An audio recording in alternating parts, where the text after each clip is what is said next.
playing Abzu a lot with my kids, and it's kind of what inspired me to do this whole video channel on Twitch. And specifically inspired me to talk about OpWhales,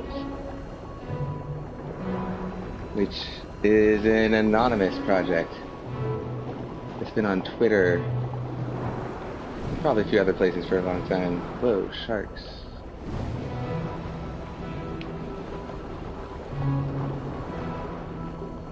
Those sharks.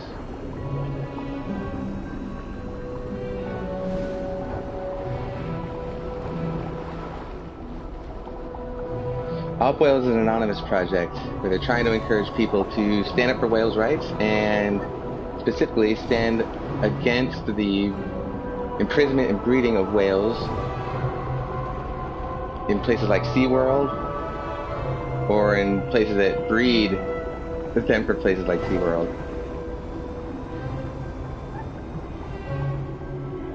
And it's a pretty good cause because I have to say I used to be the kind of person who thought that was really silly.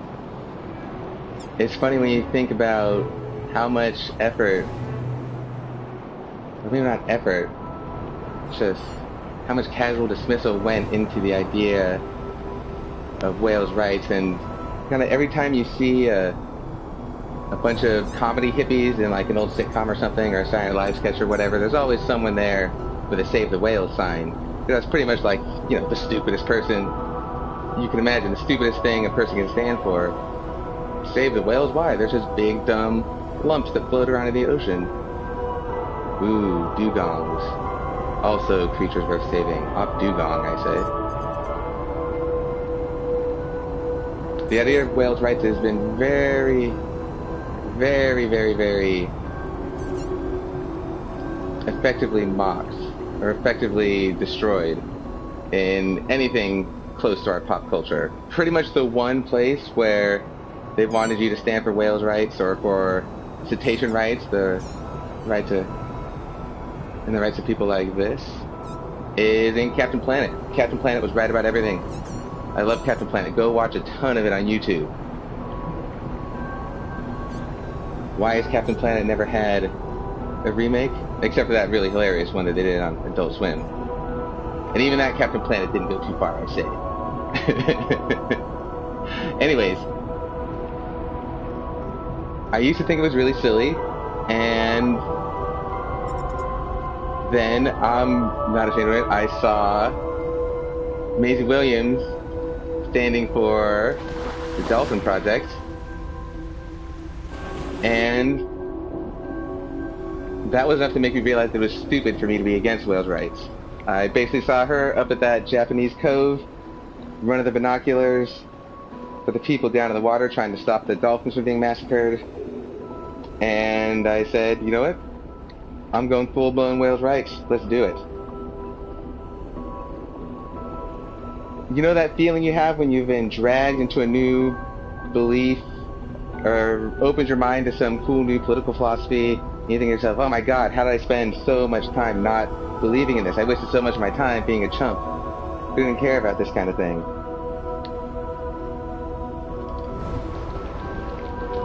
It's a really frustrating feeling because there's so much time wasted fighting against opening your mind to new beliefs. We waste like decades on it. I decided not long ago that instead of just being casual about expanding my mind and learning new things about new people, or not learning about them, opening myself to understanding political arguments that I thought were stupid a long time ago.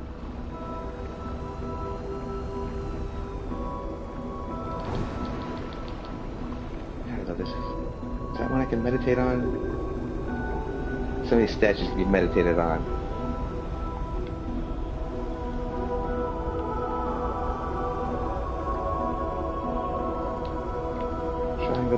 Triangle button.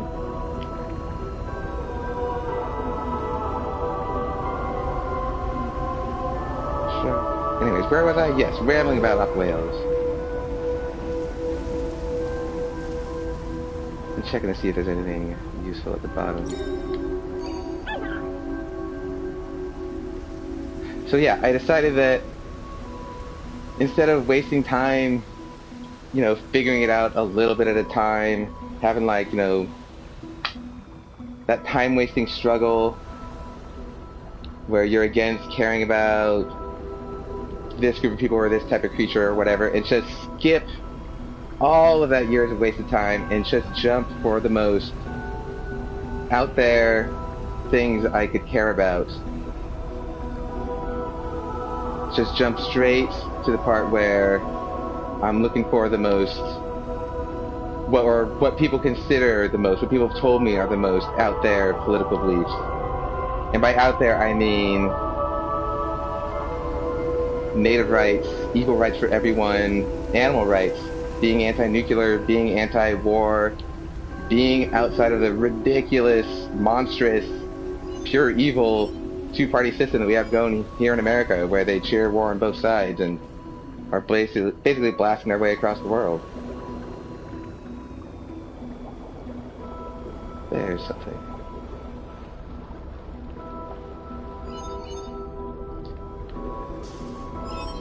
So one thing I opened my mind to, this was during the election, one thing that really blew my mind open, I should say, was the No DAPO movement, which united natives all across, which united First Nations, I should say, all across the country and across the world for a cause which is undeniably important. And there had been so much propaganda against basically everything natives stand for that I really didn't know anything about it going into it. And it was a great opportunity to learn more about really the entire way we look at the world. Our country's history, what we've done, the massacres we've committed, what it means to be a country, patriotism, which I've long considered to be essentially a mental disorder, but even then I didn't consider it in relation to First Nations groups and this decolonization movement. So there was a place where I said, I'm not going to waste time having dumb, ridiculous debates about whether some little nitpicky detail of their beliefs doesn't jive with some stupid philosophy that I held in middle school. I'm going full-blown decolonize. And so that's the headspace I was in going into the election. And it's a very interesting new window to open for yourself. Speaking of windows, let's go for that one.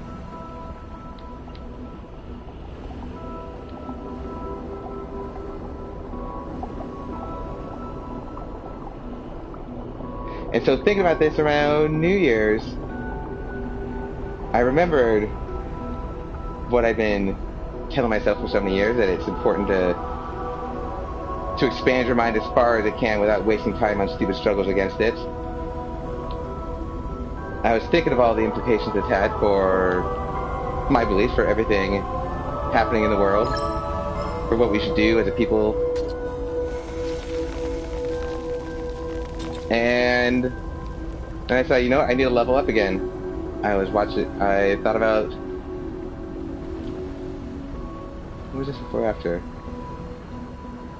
I'd say, well, whatever order it happened in, that was months ago. But anyways, I decided I needed to keep leveling up. It wasn't enough just to expand myself on one new issue, which is in itself thousands of issues. And I watched Maisie Williams, Arya Stark from Game of Thrones, fighting for dolphins out there in Japan, and I decided I'm going for this 1,000%. Full-blown whales' rights. Don't vote for anyone who doesn't support that, which is something that definitely needs to be thought about amongst people who are part of OpWhales, or anyone who considers themselves in favor of cetacean rights for whales, and really this expands to animals like elephants and giraffes and all kinds of other creatures. This place is amazing. I don't know this game.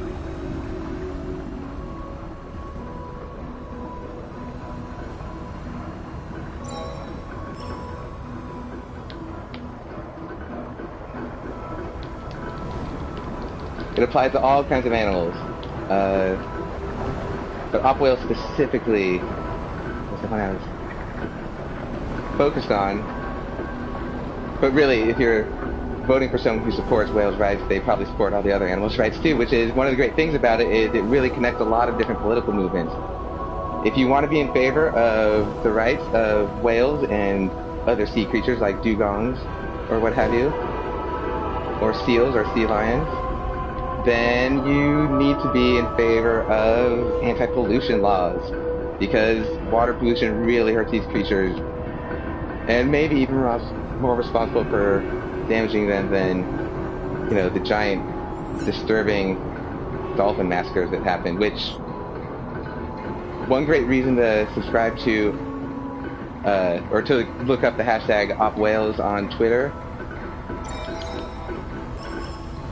is that they will give you pretty consistent coverage of the dolphin massacres and whale massacres happening around the world. And they're pretty disturbing and really unnecessary, and there's no reason to stand for it. And for anyone who thinks this is some, like, oh, total lefty thing, go watch some Joe Rogan. Joe Rogan loves whales. He wants whales to be fine as well. He wants whales to be okay. He doesn't want people locking them up and massacring them. So it's also an issue that could go across the artificial, fake two-party divide, the binary. They try to lock everyone in.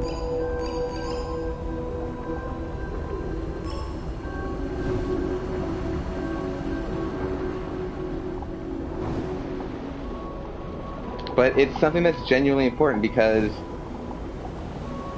another thing you'll learn if you start reading OpWhales and use that to jump into some other interesting direction. I'm swimming here. Sorry to just be swimming around in circles. This is just an amazing game to swim in and look at fish.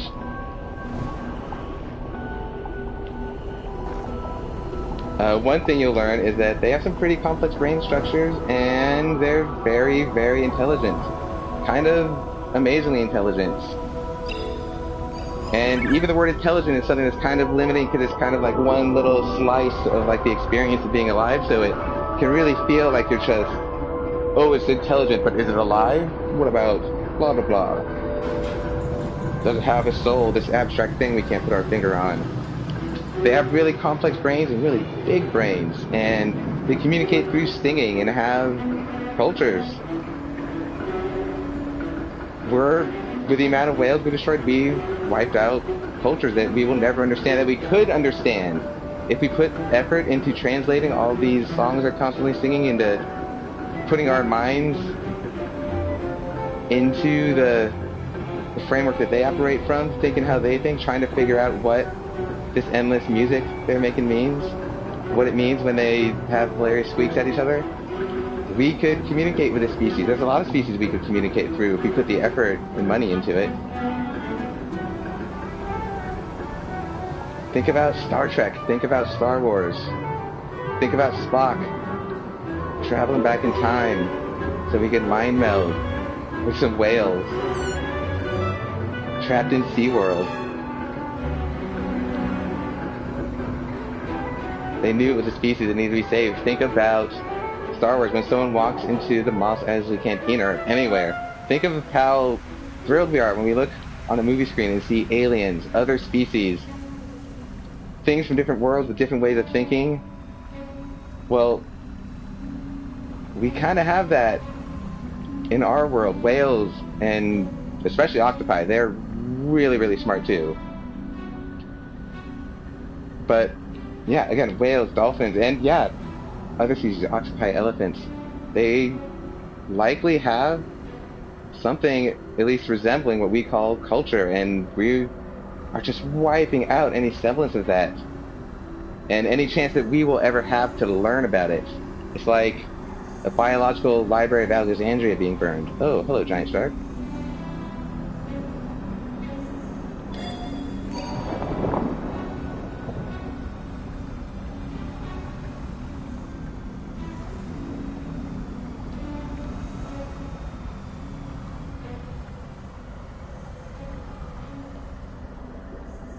Anyways, it's interesting that we can feel that way about fictional aliens while still being so dismissive of the fascinating, really intelligent creatures that exist on our planet that we have no interest in as a species of connecting with, or very little anyways, or at least little enough that we're willing to just stand by while people slaughter them. When we look at pictures of this, none of us think, oh, that's a totally sane, normal thing. You should make them suffer. Taking the babies out of their wombs, fantastic. None of us think that when we see it. It's super weird and gross. But it's also just something we kind of let slide because we can barely even control big things happening, let alone little things happening, which is why it's interesting to see whales' rights and cetaceans' rights and animal rights in general manifest as OpWhales, an anonymous op. Ooh, hello.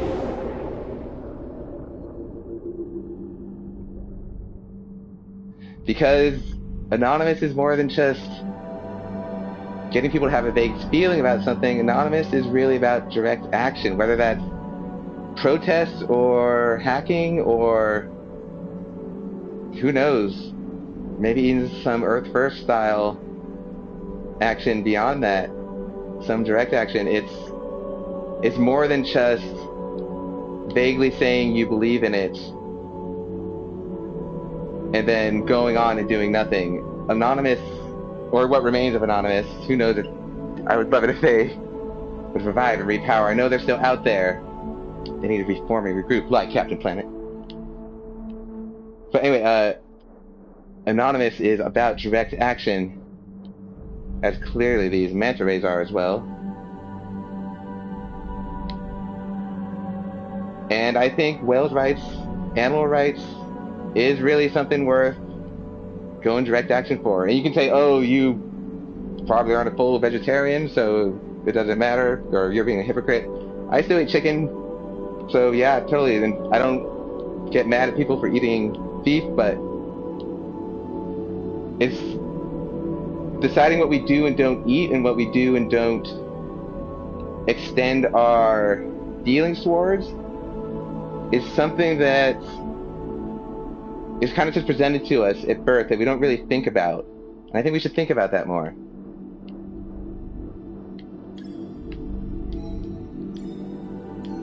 What is happening in this world?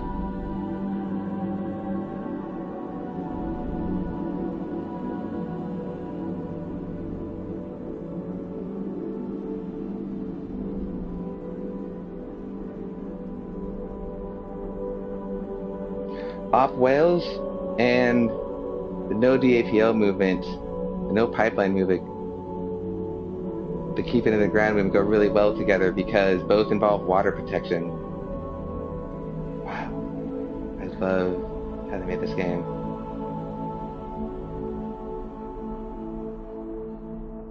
Water protector is a very excellent term to come from the no DAPL movement. Water protectors are like knights.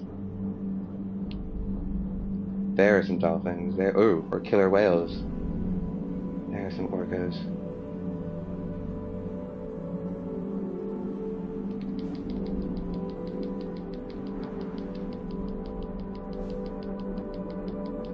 The stars hidden in the ocean.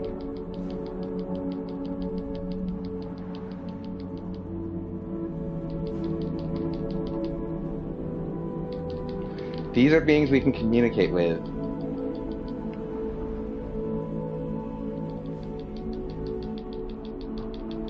And I have to say, it's a pretty good feeling. One thing about skipping ahead and just opening yourself up to new things to care about is that it feels good to care about new things. And one argument is they'll say, oh, you care about this kind of animal. What about these other people starving on the other side of the planet? And A, the person saying that usually doesn't actually care about anyone starving or anything like that.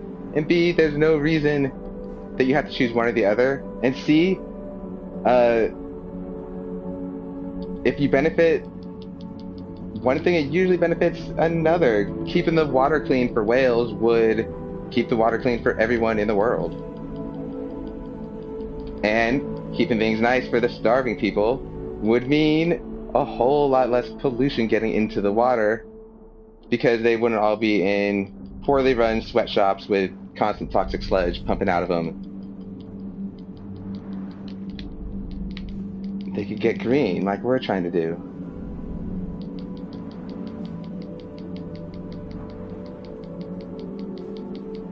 So yeah, open your mind, and not just on this issue, on any issue that requires you to care about someone or some other thing that you just dismiss as either a waste or somehow the source of the problem. Like, reach out to that. Don't punch down. If you're hating on something that's weaker than you, or dismissing the plight of something that's weaker than you, then that's probably a sign of weakness yourself. Like, people who hate refugees or are mad about refugees coming into Europe or America, those people are racist as hell. Refugees are coming from places that we blow up. We fund terrorists. We fund insane dictatorships that keep people down, and we cannot blame people for trying to escape from them.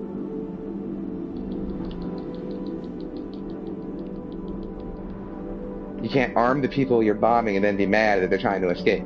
Maybe stop bombing first, and maybe things will get a little groovier. So why not expand your consciousness to whales? They're fantastic creatures. It'd be great if they were alive. It'd be great if they could continue to survive along with our species. I like it when dolphins come up to you when you're in a boat. I like it when sea lions come to the pier and just lay there staring up at people like we're the space aliens.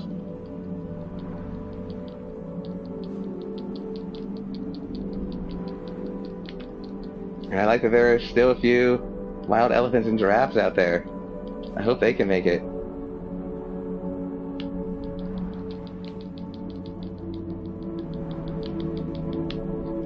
But it's worth opening yourself to, because it opens you to a lot of other things. You pretty much have to be anti-nuclear if you want to protect whales. Look at Fukushima. That's certainly not helping anybody. That's still shooting radioactive water out there. They don't even know where the core is. You've got to be against water pollution. Really, we should not be polluting the oceans. It's ridiculous that we're allowing ocean pollution anywhere on the planet. It's insane. Not because it's sacred, which it is, but they always use it as a way to dismiss it. Oh, these foolish people think water is sacred. They think it's something we need to stay alive. What a bunch of fools. When that's like the most basic scientific fact there is. We need water. Try not filling it with poison, and things should get better. And I definitely don't say this, I don't want to take away from the DAPL cause, from the I Don't Know More cause, from the decolonization of the planet. I think this could be an essential part of it to unify even more people, to bring even more people together and to fuse the revolution and make it stronger.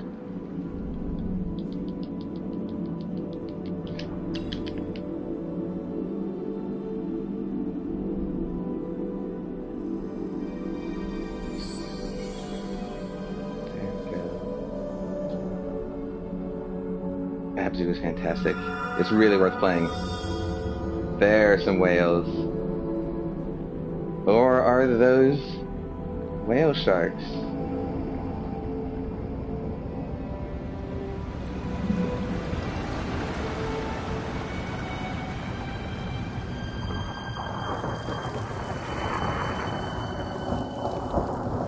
Whale sharks.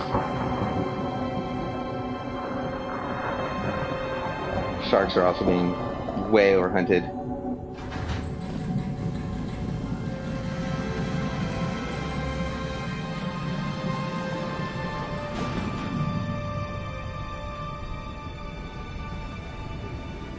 So yeah, in addition to all the other ways we should be getting politically active,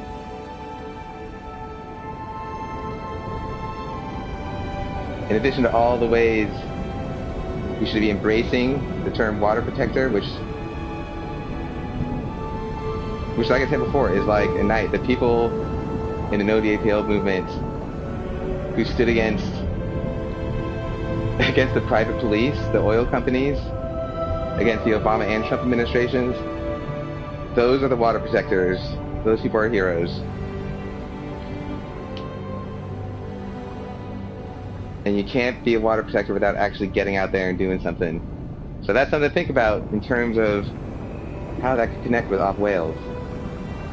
With the freedom of whales and cetaceans around the world. Because we need to free everyone. We need to decolonize, we need to end the wars, we need to end ridiculous corruption. And we need to get out of our the insane beliefs we've all been trapped in. Everything about us, our society, is a ridiculous, weird sci-fi illusion. Everything, you might as well be thinking of things in sci-fi terms now. That's the whole other video. Anyway, if you want to vote for people who care about animal rights, that pretty much means voting for the Green Party, which I did in this election, and will probably in the next, because they're the ones most likely to have Jill Stein on their tickets. I certainly don't see any of the other bigger parties standing for that. There are smaller parties that do, that have that on the agenda, and many are worth supporting. I'm going green, but yeah, you should vote for someone who stands for rights for animals. Just like you should vote for people who stand for the rights of whatever you believe in, who don't just say they stand for it, but who actually stand for it, who will vote based on what they say they stand on. And if waiting for the next election to vote for someone who stands for this isn't enough, think about what Anonymous would do. What would Earth First do? What are some ways to get involved in protecting these creatures?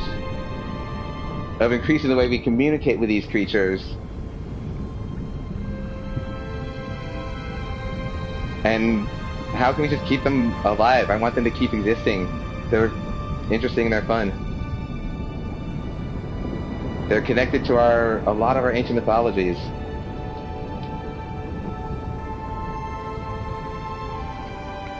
Like in South America, there are river dolphins who people believe can shapeshift and mate with humans. That's fantastic. I love it. In ancient Rome, as far back as there, they used to talk about people becoming friends with dolphins. And people thought, oh, that's so fanciful and that's so silly, becoming a friend with a dolphin. But no, that it's common knowledge now that can happen. That can happen. Those myths of people hanging out with dolphins are basically real.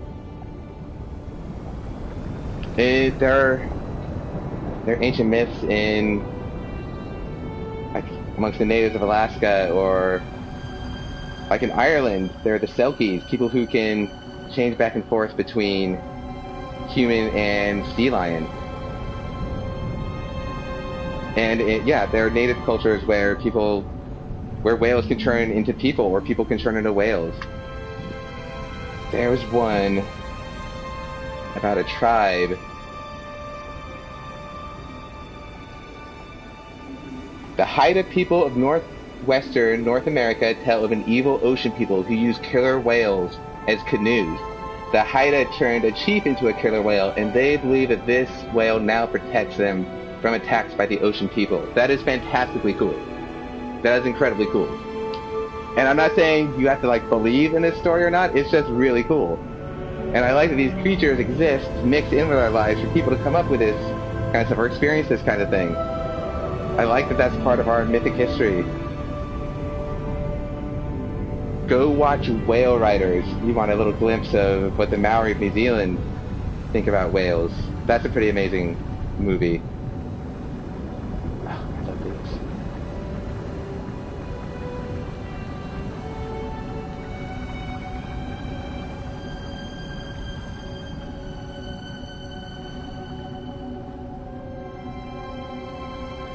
In ancient Greece, people thought that dolphins were the helpers of Dionysus. Or was it Poseidon?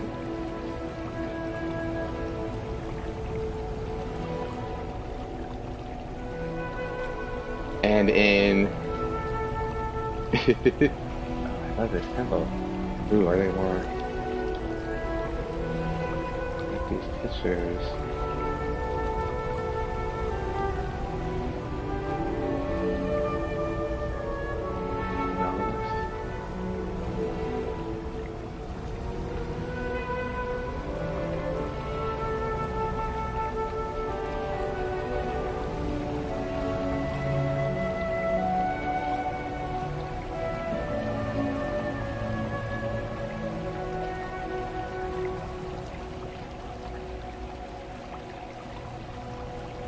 On Momington Island in the Gulf of Carpentaria, Northern Australia, the tribe of Aborigines have been in direct communication with Indian Ocean bottlenose dolphins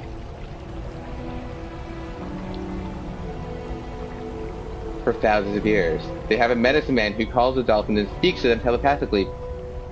By these communications, he assures that the tribe's fortunes and happiness are maintained. I'm sure the last part is that's just kind of colonialist spin on it. I don't think it's something as simple as, they make it sound very robotic when they say it like that, very primitive. There's a tribe of Aborigines apparently who like to get telepathic with dolphins. That's awesome. It doesn't matter if you or I believe it or not. I'm kind of going for it. But it's cool. These are part of our world, that they help form our stories. It's cool that there are parts of the world where people still feel like they can shape change. I love the thought of whales shape changing into humans to take care of some whale business on land. Look up these myths. They're really, really cool. They're definitely worth looking up. And yeah, think about Star Trek. Think about Spock. Think about Spock coming in and mind melding with the whale. These creatures have massive brains.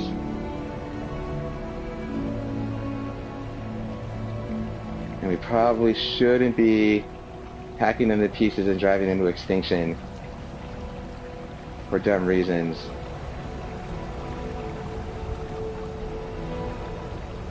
So yeah, open your mind. Be like Spock. I challenge you.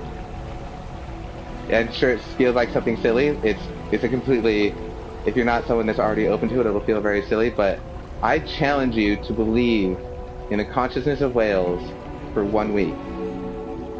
Not permanently, not forever. I just challenge you to believe it for a week.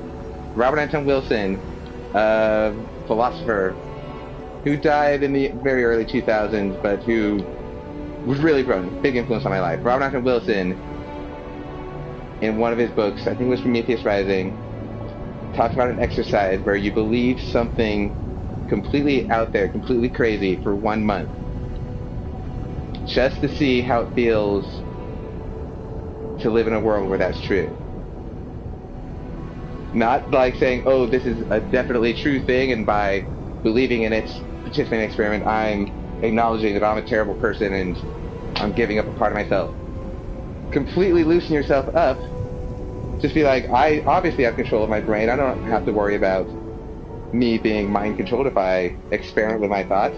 Just open yourself up to it for 1 month. See how it feels. For 1 week. See how it feels to believe in these creatures as things that are actually alive. See what it's like to feel the same way about them as you feel about, say, dogs. See what that's like. I challenge you to believe in the consciousness of whales for a week. I think that is a great way to spread the idea of whales' rights, of cetacean rights, of not arbitrarily hacking them to pieces and yanking their young ones out of their bellies. I challenge you to believe, and even if you don't do it for this, try it for something else. I challenge you to believe in the consciousness of whales, the equality of whales, or the magic of whales for 1 week. I challenge you to see them as equals to us for a week. Just to see how it feels. And it's something you can try with completely silly things or completely serious things. It's just a really fun exercise.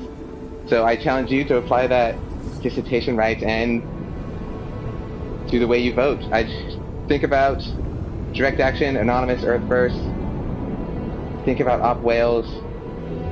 Support it any way you can. And thanks for listening to this. I'm going to keep swimming around and staying groovy. Peace.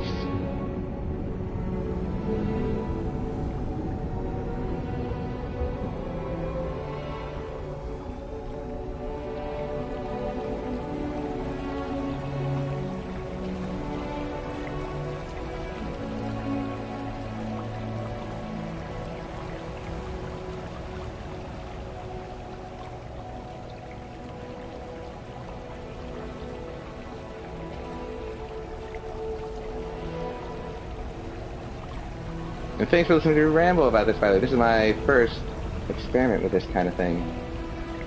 With podcasting while gaming. This is fun. I'm gonna spend the rest of this time completely entranced by Abzu because this game is just brilliant.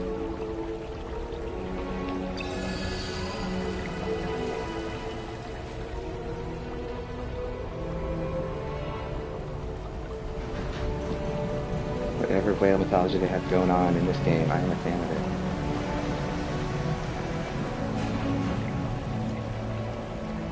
Alright.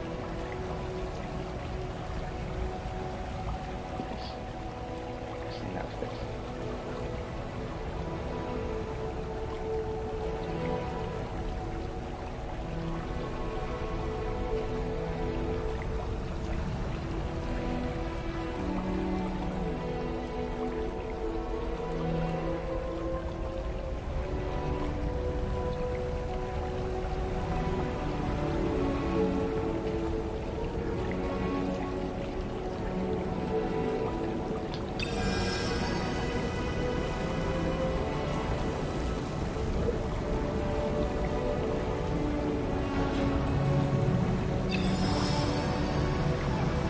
Meditation, I found it.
God, I can keep this meditation going for so long.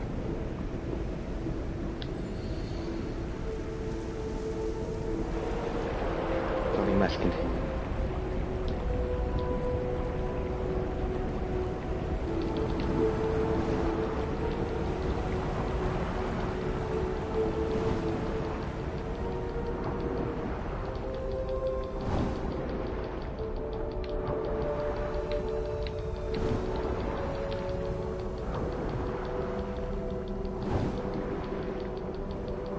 But yeah, whales are equals, dolphins are equals, elephants are equals. I don't give a fuck.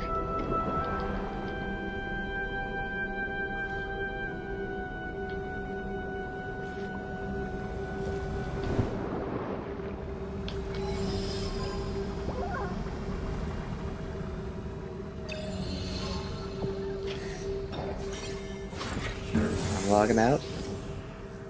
Ooh. Where am I? Let's save the world together.